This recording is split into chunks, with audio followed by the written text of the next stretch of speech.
Lei. Leis são um conjunto de palavras que proíbem que algo seja feito ou determinam a forma como deve ser feito. Criminoso é aquele que descumpre a lei. Estado. O Estado é um grupo de pessoas, uma organização política, que exerce autoridade sobre um território e sua população, garantindo ordem, leis e segurança. Segurança para quem? O Estado é criminoso.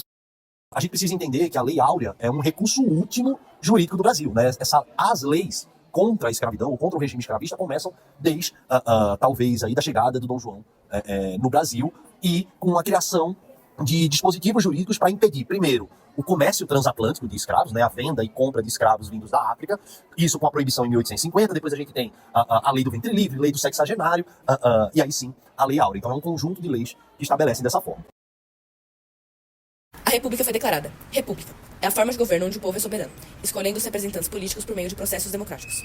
A Constituição foi criada. Constituição é o livro que abriga vários conjuntos de palavras chamadas de leis. Nela, o artigo 399, Brasil, 1889, prevê que qualquer indivíduo encontrado vadiando pelas ruas, sem ocupação, será preso. Indivíduo se refere a humanos, especificamente a humanos pretos e pardos, olhados cuidadosamente nas entrelinhas. A lei da vadiagem faz parte desse contexto de discriminação, faz parte desse contexto de controle. Então, se eu não posso mais controlar o negro, né, a população negra, enquanto escravo, eu passo a controlar de outras formas. Eu controlo através da vadiagem, eu controlo através de uma roda de samba, eu controlo através de grupos de capoeira, que eu passo a criminalizar. Em 1989, um conjunto de palavras chamado de lei foram aprovados pelo Estado. O Estado é um grupo de pessoas, uma organização política, que exerce autoridade sobre um território e sua população. A Lei número 7.716, de 5 de janeiro de 1989. Ela prevê que discriminação ou preconceito de raça, cor, etnia, religião ou procedência nacional é crime. Mas esquecem que isso é crime. O Estado é criminoso. Humanos são seres que possuem massas cinzentas, chamadas de cérebros, que os tornam racionais. Eles também possuem ossos, carne, sangue, células, órgãos e coração. Pretos e pardos são seres com maior quantidade de melanina em suas peles, que possuem órgãos, ossos, sangue e massas cinzentas. Logo são racionais. São humanos. Brancos são seres com menor quantidade de melanina em suas peles. Também possuem cérebros, corações, ossos e sangue. São humanos. Em 2012, a população carcerária brasileira correspondia a 582 mil. Desse número, apenas 35,7% era branca, 60,7% era preta e parda. População carcerária é um grupo de seres racionais nomeados de humanos que podem ser brancos, pretos e pardos. Esse grupo é formado por humanos criminosos. Criminoso é aquele que infringe as leis, que são palavras determinadas pelo governo. O Estado é criminoso. Ângelo Marcos Machado, morto em 16/2/2016, por um vizinho e ex-PM genocida de direito. Filho de pais da área de saúde. Seu pai enfermeiro, sua mãe fisioterapeuta e ele maqueiro. Trabalhava no Hospital Clementino Fraga Filho, como maqueiro. Meu filho levou um tiro a queima-roupa no viaduto de Pilares, em um ponto de ônibus. Quando atravessou a rua agonizando, o delinquente continuou a atirar em mim, que tentava tirar a arma de sua mão. Em seguida, deu mais um tiro, executando a vítima. Ele só tinha 2 sonhos: ver seu bebê de 2 meses caminhar e ver o cabelo da sua filha de 4 anos chegar à cintura, assim como seus outros 3 filhos adolescentes atuarem no jovem aprendiz. Ele morreu nos braços da mãe.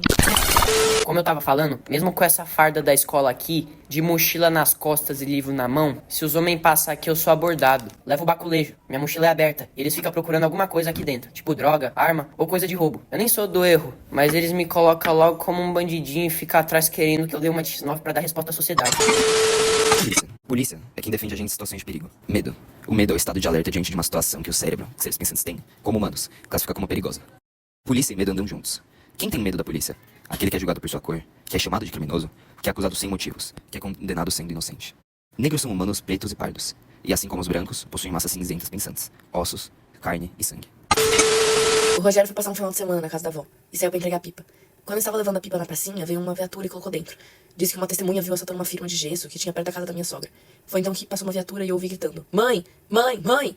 Mas eu nunca imaginava que meu filho estaria ali dentro daquela viatura. Minhas meninas não sabiam onde eu estava. Quando me encontraram, ele já tinha ido pro 5º distrito e assinado o flagrante do assalto. Eu corri do NAPS, o Núcleo de Apoio Psicossocial da Zona Noroeste, até o extra da Nossa Senhora de Fátima. Corri sem parar. Quando a menina me falou que ele já tinha sido preso, eu fui atrás. E quando eu cheguei ao 5º distrito, já tinham levado. Eu liguei pro meu pai, que foi com o advogado. E quando chegou lá, o Rogério não tinha assinado o flagrante ainda. Estava apanhando. O advogado tirou, acompanhado pelo meu pai, porque eu não aguentava mais. Estava desfalecida por causa da corrida e porque eu já tinha batido boca com os policiais. Eles queriam me levar presa por desacato e eu passei mal. Falei que meu filho não era ladrão. Com a saída do meu pai, o advogado ao 1º distrito, meu pai pediu pra ele assinar o flagrante, pra ele parar de apanhar. Eu tenho ódio do meu pai até o dia de hoje por causa disso. De lá, o Rogério foi para o 3º distrito. Mas na passagem da noite tinha um cara que era estuprador. Veio do Guarujá. E esse cara foi assassinado com 400 chuletadas. Quem estava lá foi obrigado a dar chuletadas. Meu filho ia fazer 19 anos. Nunca levou um tapa nem da mãe nem do pai. E apanhar da polícia pra assinar um flagrante? Ele não fez. E meu pai ainda fez com que ele assinasse. Pra ele parar de apanhar. Foi a gota d'água. E meu filho passar por aquela morte na cadeia foi ainda pior. Os negros são julgados pela polícia e por um juiz, normalmente branco, que também tem cérebro, e também são humanos. São todos humanos. Prisão, cadeia, são lugares que prendem quem não cumpriu a lei. Leis são palavras que proíbem que algo seja feito, ou determinam a forma como deve ser feito, criadas pelo Estado. O Estado é criminoso. O Estado não está na cadeia. Quem está na cadeia? Não tem lei que proíbe ser negro. Mas para a polícia, criminoso é aquele de pele escura. Para o judiciário e a população, negros são criminosos. São? Negros sofrem injustiças em julgamentos. Quem julga negros? Os brancos, que julgam, condenam e decidem o futuro dos negros. Para que serve a cadeia? A cadeia realmente é efetiva? Você já saiu na rua com medo de quem deveria te proteger? Você já sofreu um enquadro tendo apenas 17 anos? O humano negro passou a vida toda acreditando que era feio, que realmente tinha aspecto de criminoso, de malandro, doméstica. Tudo porque, sem que existisse um conjunto de palavras chamadas de lei que indicassem isso, a sociedade demonstrou isso. As palavras estavam nas letras miúdas da sociedade, invisíveis. Elas foram escritas pelo racismo estrutural.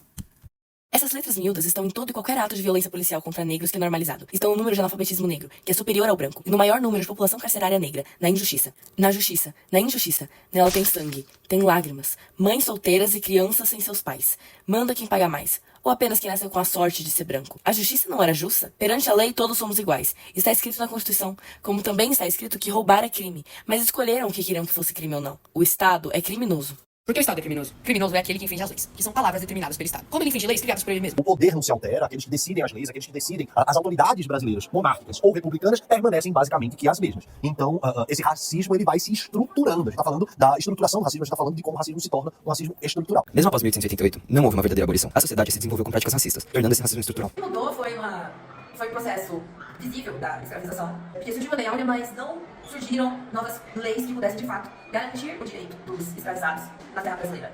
O Estado é criminoso quando permite que policiais sejam racistas, quando permite que ocorram julgamentos injustos, quando permite que a maioria de seus deputados, juízes, governadores e etc. sejam brancos, quando limpa um rastro racista que é deixado. O policial é racista pelo mesmo motivo que o Estado. Racismo estrutural. Ele passa silenciosamente, sem que ninguém o perceba. Pode traçar esse paralelo, né? Ele não é direto, a gente não pode dizer que uma coisa explica a outra, mas é um modus operandi que vem desde a escravidão, como trata a população negra, e as instituições brasileiras não alteram esse modus operandi. Como resolver algo estrutural? Abolicionismo penal. O abolicionismo penal é uma ideia radical que entende que o direito penal ele oferece soluções que ele é incapaz de realmente nos dar. O direito penal e a criminalização como um todo, elas oferecem um sistema de resolução de conflitos, de certo modo, mas isso é impossível. Então o abolicionismo penal é uma ideia que tenta mostrar isso do modo mais visível possível, para que a gente rompa com a lógica de crime e castigo e com a lógica onde a gente usa todos os nossos conflitos de cotidiano e resolvem através do direito penal. Então quando a gente fala de prisão, a gente está falando em um motor que promove violência, se vende como se fosse para resolver a violência, mas promove mais violência, promove mais desigualdade e colabora em toda a dinâmica racista da nossa sociedade. Então a questão do abolicionismo penal é fazer com que as pessoas desnaturalizem a prisão. Abolicionistas que propõem uma mudança da linguagem punitiva. Linguagem no sentido propriamente dito mesmo, porque nós nos comunicamos de um jeito punitivo. Há outras correntes que propõem processos de descriminalização para que a gente possa desafogar o sistema penal, tornando ele menos necessário. E que a gente precisaria de uma democracia da abolição também. Que é exatamente como a gente pode usar lógicas democráticas. Aí eu uso democracia num sentido radical, de governo do povo mesmo, saca? De governo de instâncias, mas não essa coisa que a gente chama de democracia, sabe? Injustiça. Humanos são seres pensantes, portadores de uma massa cinzenta, um cérebro, que os possibilitam pensar. Humanos também apresentam ossos, corações e sangue. Existem humanos brancos, que possuem menos melanina em suas peles, e humanos pretos e pardos. Esses possuem mais melanina em suas peles e sofrem violência policial. Estes compõem a maior parte da população carcerária. Policiais. São figuras que servem para proteger os humanos brancos, pretos e pardos do perigo, prendendo criminosos. Criminosos são humanos que descumpriram as leis. E leis são um conjunto de palavras que determinam a forma que algo deveria ser feito ou proíbem que algo seja feito. O Estado é criminoso. Injusto. A prisão não resolve, mas perpetua a dor e o sofrimento. Abolicionismo penal. Futuro.